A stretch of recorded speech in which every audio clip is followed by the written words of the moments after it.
What's up, guys? Happy Monday. It's January 24th, 2022. We've got 4 games tonight of NBA basketball and plenty of news to watch. And some news just dropped literally as I clicked go live. I saw Rudy Gobert ruled out, so we're going to have a little bit of opportunity to exercise some on-off court tools, not just in Rudy Gobert's situation, but in others as well. I'm Gun, twitter.com/Gundacker, joined by everyone's favorite Warriors fan, Josh. What up, Josh? How's the Bay? How's life in 49er country right now? Oh, man, it's like all the fans love-hate with Jimmy is hilarious. So 1 minute they hate him, and then the next day they love him. So and he literally did nothing. He did nothing. Yeah. He did nothing, but they still love him. Yeah, they do. What are you gonna do? He's a beautiful man. He's a beautiful man. I'll give him that. You can go a little longer in life with stuff that us ugly folk can't get away with. But yeah, man, we got 4 games of NBA basketball tonight.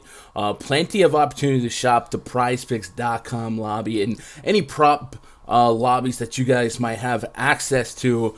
We've been seeing a lot of pulled off the board back on, adjust, pulled off on the board back on. But real quick, the games on tonight's docket. We got Cavs hosting the Knicks. We got Pacers at the Pelicans. Pacers, of course, been limping lately. They will for sure be without Malcolm Brogdon, Domantas Sabonis, Miles Turner, maybe or maybe not, with or without Karis LeVert. The Pelicans will for sure be without Brandon Ingram. Maybe not, with or without friend of the channel, Devontae Graham. Chicago Bulls at the Oklahoma City Thunder. They will for sure be without Lonzo Ball, Alex Caruso, and then maybe not, Zach LaVine, Nikola Vucevic. And the main event tonight, the Phoenix Suns hosting the Utah Jazz. They will for sure be without Rudy Gobert. And then maybe not, Bojan Bogdanovic. The Phoenix Suns may or may not be without DeAndre Ayton, but they will for sure be without Jay Crowder. So if there's a trend of today's slate, Josh, it's that we've got a bunch of starters already ruled out, and then several that are up in the air, and the volatility and statuses of these players obviously move the needle a lot for the sharper prop bettors that don't just look at game logs. This is what happened last 5. He's cleared this in 6 of the last 10. That's the basic stuff, right? There's more to it. There's usage rates. There's who benefits in this split with and without. And we're going to try to get to some leans on situations like that. But without definitive news, we can't really marry a couple of these props, but it's good to have some on deck to know where we want to be and where we want to go if we got the right or wrong news. So I guess we'll go quickly, game by game, like Emmanuel quickly, who plays in the first game. Anyway, bars. The Knicks at the Cavs, we're dealing with a 202 total, 6-point spread in favor of the home team Cavaliers. So check this out. We're dealing with 2 of the slowest paced teams in all of basketball. And the Knicks are bottom 1, the Cavs are bottom 10. Jared Allen, I think I forgot to mention that. Lauri Markkanen is out, and Jared Allen was questionable, right? Yeah. You good? Yeah, I'm good. No, yeah, he's midday questionable. Just posted, so that's not good. Yeah, so I wonder what's even available on either side. We'll start with the Cavs side. Thinking about Lauri Markkanen and what he represents for the Cavs team. He definitely represents some wing shooting and potentially 30-plus minutes. Last couple games, the OKC games, one where he rolled his ankle, and then he had 14, 12, 10, so double-digit shot attempts coming from him and a couple peripherals, but namely 30-plus minutes of opportunity for someone else to fill in. And then if Jared Allen can't go, we know that would likely mean more solidified even more solidified minutes for Evan Mobley, and potentially some more stock potential, and then maybe a boost for Kevin Love's opportunity to get involved and get some run and get some upside. From a prop standpoint on Prize Picks right now, they're only giving us Darius Garland and Isaac Okoro. So I guess the main Darius Garland prop that I've been chasing slate after slate is his assist rate. We did the on-off court tool the other day. We'll do it again for presentation's sake.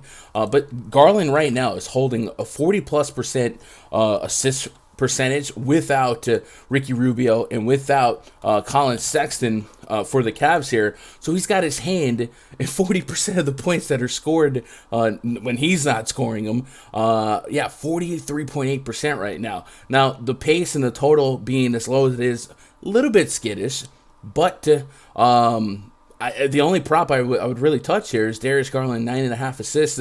Do you have any expectation to lay some exposure to this one? I do feel like Kevin Love would stretch the floor even more than a Jared Allen. Allen's a pretty dunk-centric guy, which feeds the pick and roll easy lobs. But is 9.5 a number you can still get behind for Darius Garland here? He's cleared this in 4 straight, although some of these matchups more porous defensively and maybe a little bit faster pace-wise. Every team is faster. Yeah, I really don't like the pace down spot, but I mean, yeah, he has been clearing it. I mean, it's probably right on the fringe. Mm-hmm. I wouldn't mark it as like a highly 100% confident prop. I was really liking Jared Allen's 33.5 fantasy point prop before he was ruled out or questionable. So I don't know. I got to see how the board updates after this news, because it looks like they took off a lot of the Cavs and have not put them back yet. And I guess they're waiting on that news. Yeah. Looking on the other side here, Knicks. I got to be honest, overall, this game is really yucky, especially when you wear a DFS set of eyeballs. Not a whole lot of possessions implied, not a whole lot of real points implied. We still get a pretty decent predictive value in minutes and usage. On the Knicks side, Julius Randle, RJ Barrett, Evan Fournier all have lines here. The Cavs, when at full strength, are an elite defense, right? One of the best defenses on in basketball, because they do start 37-footers. Well, Lauri Markkanen, one of those 37-footers, out. If Jared Allen's out, maybe their front court defense, Evan Mobley, who is their best defender, hands down, but maybe they don't have as much help as that they would have. Maybe it's a better spot perceptually for a few guys here. The front court for the Knicks, however, is getting healthier than they have been in a while. Nerlens Noel could join the party. Taj Gibson in the mix. Mitchell Robinson, Julius Randle. This being the pace that it is there any interest in props here, and perhaps any interest in some unders, or maybe did we have interest in unders and Jared Allen's potential absence now change that a little bit? I think my ultimate resolution here is I probably don't bet anything involved with the Knicks, especially as wishy-washy as the Kemba Walker situation has been. But what's your early leans on Knicks props? Yeah, so Knicks are one of 3 teams on a back-to-back today. And on top of that, like you said, they're slow-paced team, lowest implied total. I'm just not getting there. Maybe the under. Julius Randle opened at 19.5 points, but now they bumped it down to 18.5. So it's more close to his season average. They did have him above it. That's one I maybe could get on, but maybe the Jared Allen, if he's ruled out, maybe that could boost him to go a little above his season average there. Yeah, so I'm really not liking none of the Knicks props are standing out to me, at least. Yeah, I agree with that, and it's definitely a spot I wouldn't run to. Looking at the chat, my boy Quinn says, with Markkanen and possibly Allen out, I'm concerned that Darius Garland's potential assists are going to some lesser talented shooters and finishers. I would definitely agree with the wing part, right? Like if it's Okoro, if it's Jetty Osman, guys like that. But if Kevin Love does benefit from a few extra minutes here, I trust Kevin Love to be able to hit some shots, but no one's going to hit at a higher field goal percentage than Jared Allen because he's almost exclusively going to dunk the ball.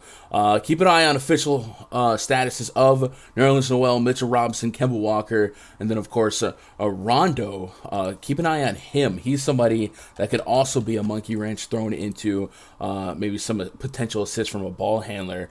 He has not played since the 10th, part of a trade that the Cavs made sure to execute when they lost Ricky Rubio. So I know a lot of people are skeptical about how much involvement Rondo is going to have in this team. But like I said, I don't think they traded for him for no reason when the writing was on the wall that Rubio is not going to be an option anytime soon. Quinn says, I'm leaning towards staying away from Garland's assists. I don't want to sweat Dean Wade jumpers. I think that's fair. And I think at the end of the day, if you decided not to have some action on a 200 total that involves the Knicks and Cavs, definitely don't. I wouldn't push back on that. The second game on the slate, Pacers at the Pelicans. Karis LeVert is the story here. Let me see if I can get an update on the Pacer situation. We learned the other day, I don't know if you were part of that, but like an hour or so before the game, they said Malcolm Brogdon's not expected to play for 2 weeks or something, 10 days. And I was like, really? We needed until now to release that information? You couldn't give me that earlier when I was making my lineups? Thanks. Thanks, Indiana. Like he was a true game time decision. Then they're like, nah, he can't go. But anyway, we know Sabonis is out. We know Miles Turner's out. We know Brogdon's out. We know they don't have TJ McConnell. So Karis LeVert's the only replacement level starter that we can think of that would pick up, absorb a lot of usage. And when I say replacement level starter, I guess that's a baseball term. I don't mean Justin Holiday is not a NBA caliber player. I just meant their starting lineup is not the same today as it was on opening night. And Karis LeVert is the last of the Mohicans when it comes to high usage, high talented guys. He's dealing with right calf soreness. He's missed his last 2 games ever since that heroic fourth quarter against the Lakers to put us into some money that night. He missed the last 2 games due to the sore calf. It is unknown if he'll be able to play tonight. This could be a situation similar to that of Malcolm Brogdon, who the Pacers decided to shut down for 10 days due to a nagging Achilles issue. If LeVert can't play on Monday, look for Chris Duarte to figure more prominently in the Pacers rotation. And then, of course, earlier today, I don't know if you saw it, but Lance Stevenson signed a 4th 10-day contract, right? So there is some fail-safe, some safety netting if LeVert can't go here. Obviously, on a 4-game slate, LeVert can go in this split without Sabonis, Brogdon, and the like. He's going to have such an incredibly high bit of usage that we would pretty much be gravitationally pulled to a lot of his numbers and a lot of his overs, but the fact that they've been so wishy-washy about his news and they just gave us a recent precedent on Brogdon being a game time decision to out for 2 weeks makes me very, very skittish. PrizePicks only gives us a couple of guys to get some action on for this game. Justin Holiday, Torrey Craig, Goga Batadze, and that's about it. So I don't think we're going to lay a lot of money on Torrey Craig, Justin Holiday, and Goga here. So I think it's fair if we kind of skip that for now. But obviously, if we got news that LeVert was in against a Pelicans porous defense, we'd probably have some immediate interest in LeVert. And then if the lines were right on, a Chris Duarte points prop or Goga fantasy points prop, I could be involved in that. But, I really want to have the bets as sharp as possible, and I don't want to feel uncertain, especially when it comes to a site like PrizePicks, where the less EV the bet, thinking that you have to combine it with other bets. It's just I like to keep it sharp, and I like to pick my battles, and I don't like to create stuff that's not there. The Pelicans, though, could be a little bit more easier to navigate, a little bit more sample size of what happens when X is out, when O is out. Well, today we know Brandon Ingram is out, and we know Devontae Graham is questionable. Looking at the official injury news and notes for the New Orleans Pelicans, Devontae Graham is dealing with slow loading. There we go. questionable with a left ankle soreness. He was listed as questionable ahead of Thursday's game against the Knicks for the same reason, but he was cleared to play. And we saw that day that he did warm up earlier on in the day and ended up playing. So maybe if we get word that he took part in shoot around, if they had one today, that would help us feel a little bit better about him being in. But knowing that Brandon Ingram is not going to play tonight, that'll lead us to a little bit more stability in the minutes projections for some of those wing guys, Josh Hart, Nickeil Alexander-Walker, maybe some Garrett Temple, maybe some Jose Alvarado still. He's been really carving his way through this lineup and creating some value to himself. But just as a seasonal sample size, this year, if I put Jonas Valanciunas and I guess Devontae Graham on the court and I take off Brandon Ingram, the numbers that we spit back for this split is a 27.8% usage rate on J-Val, 21.5% usage rate on Devontae Graham, and then the assist rates are pretty bad, right? Usually you see something go crazy. Somebody's pushing 30%. Some ball handler has a shot to really go bananas. We're not seeing that here, so that does leave me concerned. But J-Val, I think, is the name that sticks out the most for someone who should benefit against this Pacers team that should offer very little resistance at almost every corner, but especially in the front court. I also want to open up a stat muse here, and I'm going to do a couple queries. I guess first and foremost, Jonas Valanciunas, DKP by game log, last 10 games without Brandon Ingram. Actually, instead of DKP, let's do FTP, since that is 1-to-1 with the PrizePicks scoring. So last couple games, he doesn't have 10 games without Ingram on this team, but the last couple games without Ingram, while being a member of the Pelicans, there is only two games below 40 fantasy points, we'll say, and that was 28 against the Sacramento Kings in 29 minutes, and that was 29 against the Cavaliers, who we've talked about are one of the toughest matchups in all of basketball, especially for front courts. 3 7-footers, Evan Mobley. So I'm willing to forgive and forget that and say that the Pacers should be a honey hole spot of upside. So looking at what's on the board for the Pelicans here, I think the two guys that I want to call out, I guess, is J-Val. What can we get for him from a fantasy point standpoint? And then maybe Josh Hart has one of those near 40-minute games. Fantasy-wise, I'm getting 41 fantasy point as the projection to go over-under on. We're getting a couple other isolated peripherals, 19.5 points, 13 rebounds, and then 2.5 assists. And I know you were telling me that this was a number that you were kind of interested in because without Ingram, generally, we saw an assist percentage close to 20, and then with Devontae Graham on the ground, it's 14%. But just taking Devontae off the court here, and we're doing just J-Val and Ingram on the court, 16% on J-Val. I still think that's low enough that I could see J-Val against this defense kind of getting there. So I'm with those numbers. What stood out to you the most on J-Val? And then lead me into some Josh Hart interest, because 26.5 seems low any given day, but if we're just going to make that many more minutes available without Brandon Ingram, and we're removing that usage from Ingram, those rebounds, those assists, and definitely those shot attempts,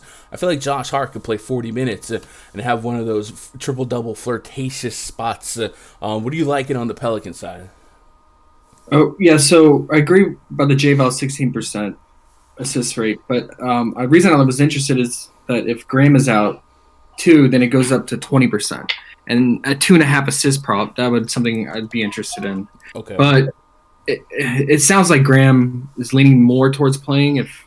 Especially, we're gonna have to watch him if he warms up or not. Yeah. But yeah, so let's say Graham does play, then I'm still interested in J-Val at 41 fantasy point, and then definitely interested Josh Hart with the 26.5 PRA. I could get on his rebound prop too at 7.5. And yeah, I guess that would be it. J-Val's rebounding actually goes down for some reason, his rebound percentage, when both Graham and Ingram are out.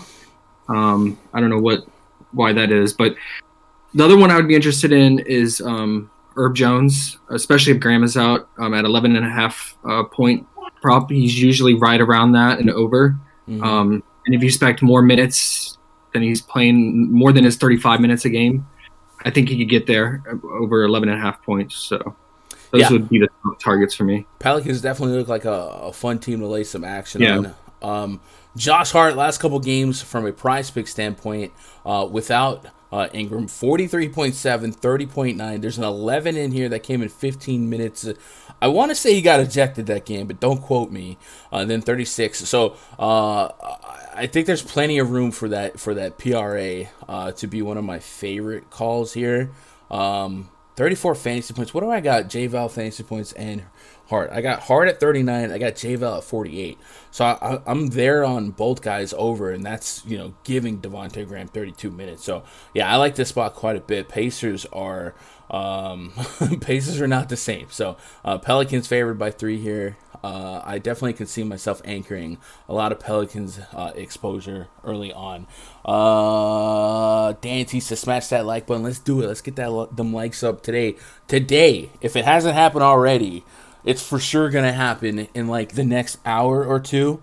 Josh, let me know this. We're gonna get 6,000 subs today. It's literally gonna happen. We are 6 away. I kind of hope it happens on the DFS stream. We can celebrate a little bit more. But shout out to you guys for even making us near that. Yeah, hit that thumbs up, man. This show's been popping. Bulls at the Thunder, next game on the docket. Lots of news in this one to watch. Zach LaVine, who might return earlier than expected.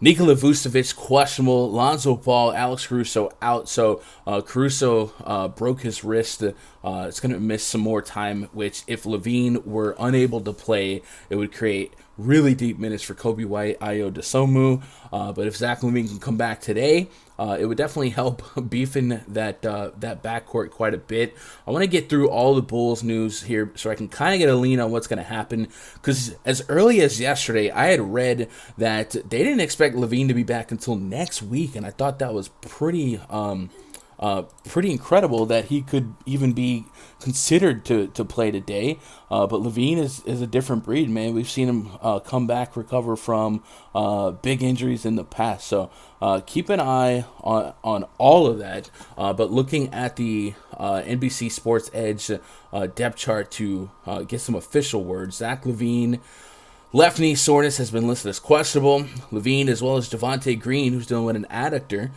made the trip to OKC to be with the team on Monday. If LaVine can go, that would give the Bulls a huge boost. So see if he can play, and if he can play, will he be limited? Nikola Vucevic, left patella contusion, is listed as questionable. This is night 2 of a back-to-back with Chicago's injury luck recently. Maybe they're just looking to be cautious. You said that yesterday before we went live. You said it looked pretty bad, right? So if they can help and if they need to, it seems like it would behoove them to not maybe force the issue with Vooch here. And the Thunder are a beatable team, as short staff as the Bulls have been. The Thunder have been just atrocious offensively, boasting one of the worst offensive efficiencies in all of basketball. On the season, they're below the Pistons, and that's saying a lot. It's essentially SGA or nothing. Looking at the PrizePicks board now, dealing with the unknowns, they are giving us only DeMar DeRozan numbers to lay some action on. They got 28.5 real points as a number for him. He's averaging like 25, 26 a game on the season, but so is Zach LaVine. So if you take out Zach LaVine, you definitely get a boost to maybe pick up the difference here. And Vooch is averaging 16 in his own right. They're also giving us 5.5 rebounds for DeRozan, 6 assists, 6.5 free throw made. Tell me if you disagree, but I feel like I wouldn't touch a single one of these without knowing the status of LaVine or Vooch. Do you agree with that? I agree with that. Although, I guess the one maybe that could still get there no matter what would be Kobe White. I could just see a game script, so still getting the 16.5. What do you have on that? Because right now, they only show me in the live board that I'm dealing with, I have only DeRozan. Maybe I need to keep refreshing. Did they? Is it on your page? Maybe I need to refresh. It's on my page. All right, let me refresh one more time. No. I just refreshed again. Okay. I didn't refresh in like 10 minutes, so it must have just happened. Yeah. Yeah. So I mean, usually when props get pulled, it's because information is lurking.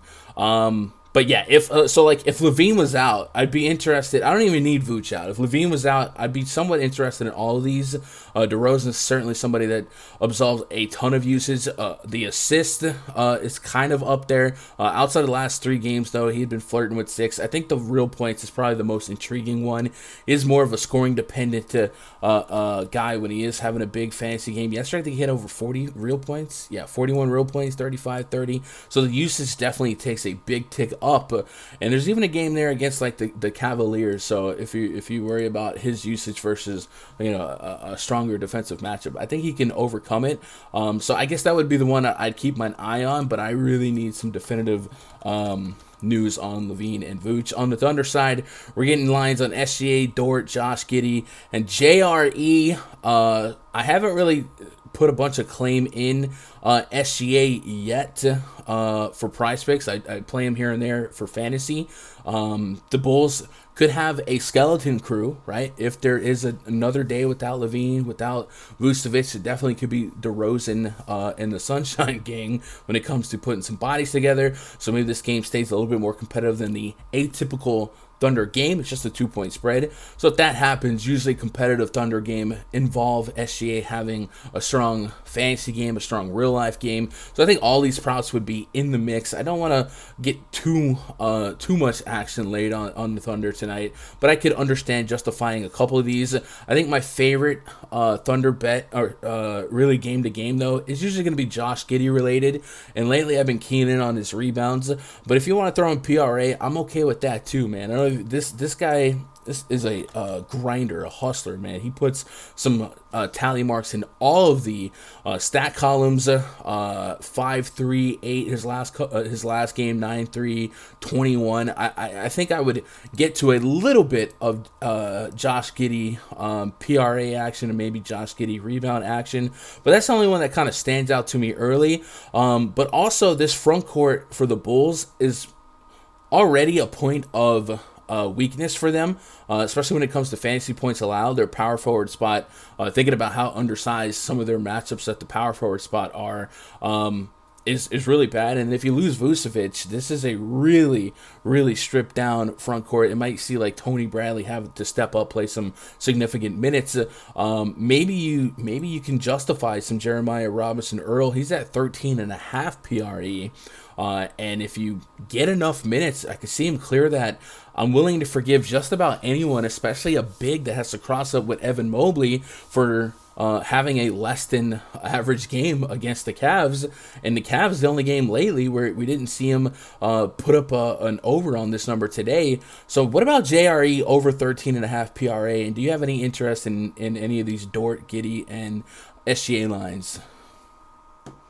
Yeah, you pretty much called out my 2 favorite ones from OKC. Is my bad. I got to start letting you start. No, you're fine. Okay. No, that's good. It means we're on the same page, and I feel more confident about it. Those picks then. The Giddey over 6.5 I always like, and then I was starting to hone in on JRE, based on Vooch news, and just they're giving up a lot of rebounds lately. I think they're ranked 23rd in rebound percentage. So I could get on his 5.5 rebounds too. I wouldn't obviously pair it with the Giddey 6.5 because negative correlation. But I also I like the PRA. If you wanted to pair it with the Giddey 6.5, you could get on JRE's 13.5 PRA. All right. Well, us being on the same page is a good sign. If you want this page that I'm looking at, this is part of the RunDFS.com NBA VIP spreadsheet. And it is behind the paywall, RunDFS.com.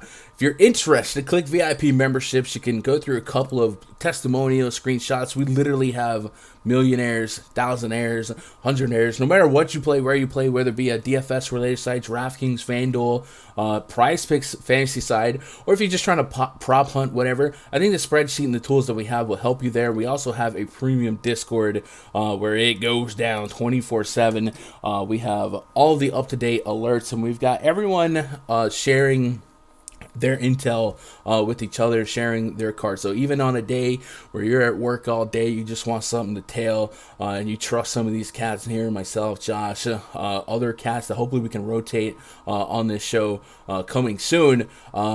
yeah, get in there and be part of the conversation and be part of the fun every day for 2 hours before the first game tips off.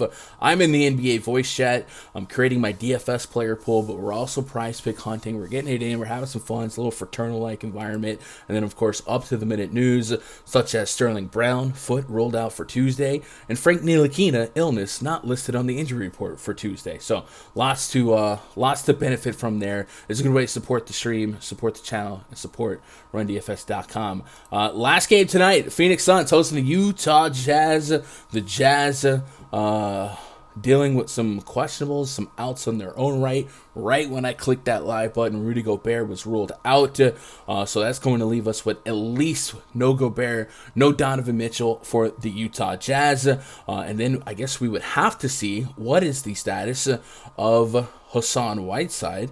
Because if Whiteside can go, we know that he has every bit of potential to be one of the stronger fantasy plays on the night, but he definitely could benefit from filling the void of 15 plus rebounds, perhaps 15 real points. Whiteside conditioning has been ruled out, and that was for yesterday's game against the Warriors. So we'll see if an extra day of conditioning, maybe they kind of expected Gobert to miss a night or two, because Gobert has been questionable a game or two here and there too. So maybe this was kind of expected from a behind the locker room, behind the clipboard point of view. So let's go ahead and type Hassan Whiteside into the Gobert spot. Let's update Gobert as out, and then Whiteside there. So if Whiteside can go, Huncho 8X, I appreciate that subscription and welcome to the channel. If Whiteside can go, the Phoenix Suns are also limping when it comes to their front court. Let's see if I can get the 411 on DeAndre Ayton. DeAndre Ayton is doubtful with a right ankle sprain, so we haven't seen him play for quite a stretch here, and that has benefited JaVale McGee as a starter, but Bismack Biyombo as the the guy that's coming off the bench and doing everything. 21 real points against the aforementioned Indiana Pacers, so if you need more reason to like Jonas Valanciunas, there's that at 21-13. But really just minute-wise, he's out-minuting JaVale McGee in the last 3 games. And production-wise, you can make the case he's doing that as well, filling out the stat sheet. Biyombo, somebody to keep an eye on. I don't know that we're going to get lines on him today. But for DFS, somebody to keep an eye on. So let's start with the Jazz side here. I think it's worth every bit of an on-off court tool query, although I don't know that we would have much sample size, particularly this year. Maybe we'll elongate on it a little bit to last season. Phoenix favored by 9+ right now. We'll see if that moves even more. Matter of fact, has that moved even more since the Gobert news came out? Phoenix, Vegas odds. Because I think I had 9.5 before when Gobert was questionable. It's at 10.5 now. So double-digit road dogs are the Utah Jazz. And I know Conley has played back-to-backs recently, but it wouldn't stun me if they end up full punting this game later on today, and maybe Conley was a little bit more limited, and that would create just complete chaos on the Jazz side. So I guess before we do all this on-off stuff, to figure out who benefits. Let me see what even is up there for the Jazz. Nothing. So maybe it's kind of a little bit of a waste of time here. So let's go look at the Suns side, knowing that there's no or there's likely no Ayton. So far this season, with Ayton off the court and Chris Paul and Devin Booker on, Devin Booker has sustained an over 30% usage rate. That bit me last game for them, where Booker had just 11 real points, but he took 20 plus shot attempts. And I always say goldfish memory is very important in a DFS point of view, but I feel like the same should be said here. Anyone that takes 20 plus shot attempts and has sustained that high of a usage rate should be in the conversation when you're trying to hunt some lines, because he's going to benefit from the same matchup, same situation. The downside here is, does the game stay non-competitive going into the second half, and would he lose some minutes here? I think it's possible, but I wouldn't overthink it. I still think Devin Booker has some viability here. 26.5 real points does feel aggressive, but he averages 24 on the season, so I don't think it's something that I would be overly concerned about. I think probability-wise, he does get close to that number pretty consistently. Let's see, DKP by game log without DeAndre Ayton last 10 games. I just want to look at real points scored.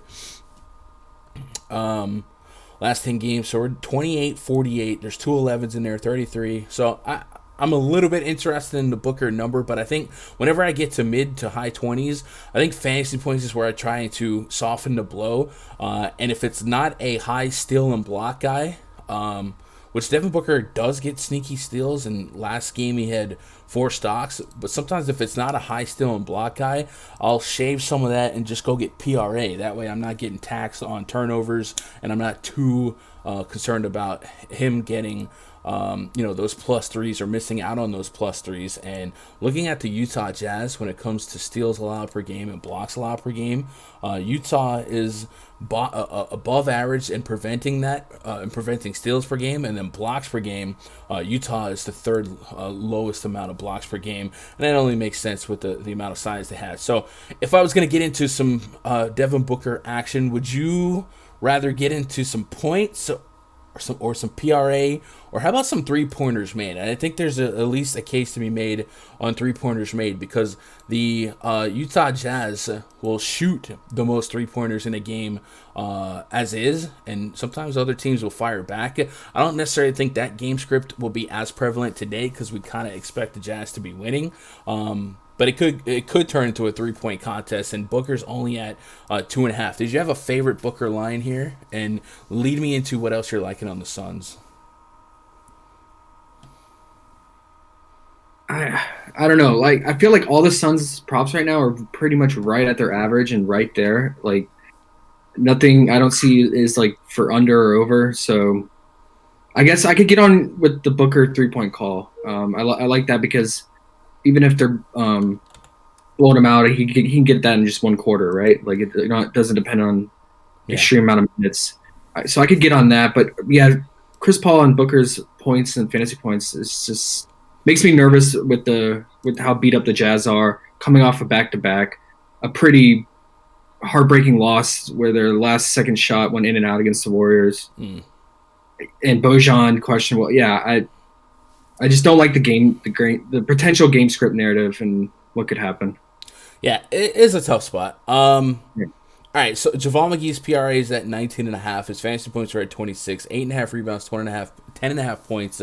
Mentioned that their front court, the Jazz front court, will definitely be a lot different without Rudy Gobert. Hassan Whiteside's a much more susceptible defensively. I know a lot of people think of Whiteside as a great defender because of all the blocks he gets, but he's got JaVale McGee syndrome, where he's an elite rim protector. He'll get those blocks, but side to side, you can get around him pretty easily.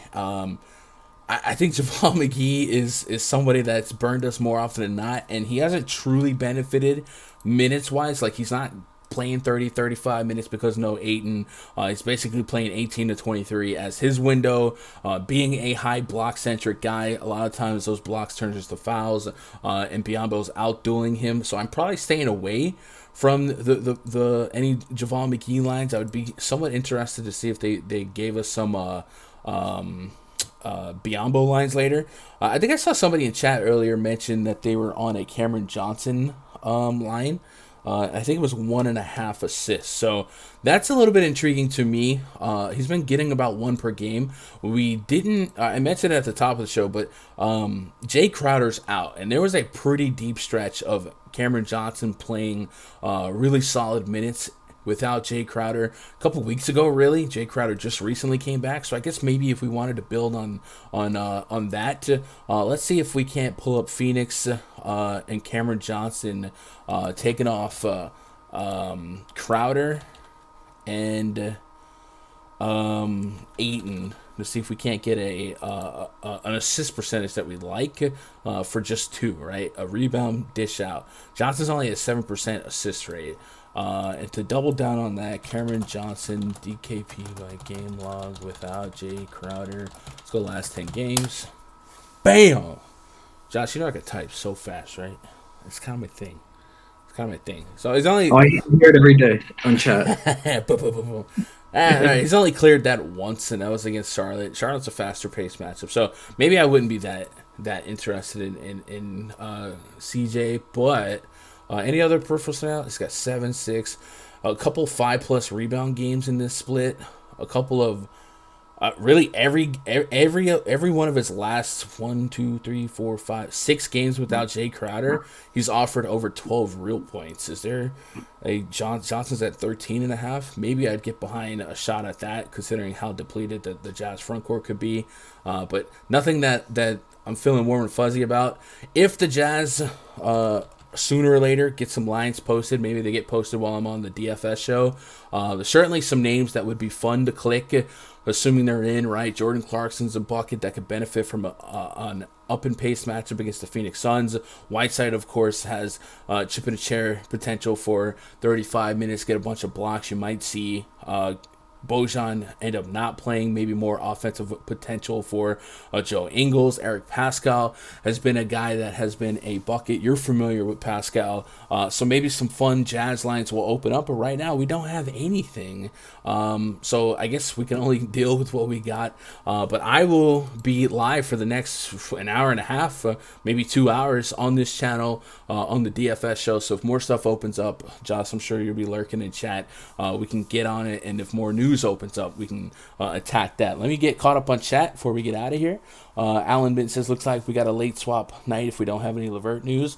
Yeah, I like Hart's fantasy points because he fills the stat line. That's also, that was you. That's also why I like his PRA. These guys have no idea on picking Phoenix prize picks. Feed us Gun with some money wisdom. These guys have no idea on picking Phoenix. So, I mean, it's Devin Booker lines because of his usage rate. It really comes down to how competitive this game can be, how long. And then Chris Paul's often somebody I can get behind for assists, right? If he gets double-double with assists, no one's stunned here. I just worry about this game. Cameron Payne got hurt the other night. Is he out? Cameron Payne is out. So maybe there's a few extra minutes to be had. Let me look at this Suns situation from the other night. Maybe there's a few extra Chris Paul minutes because Cameron Payne is out. Cameron Payne went out and didn't play in the second half. We saw Landry Shamet play, but he was playing alongside Cameron Payne. I guess Elfrid Payton benefited from no Cameron Payne. I don't know that Elfrid Payton's going to get significant minutes.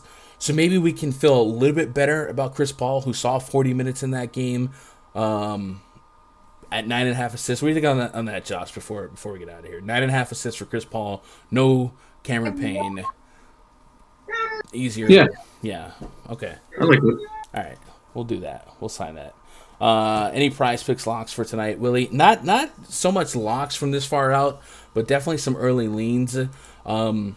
Josh, if you had just a safe 2-pick card to throw at the wall from this far out, what's probably your 2 favorite picks here?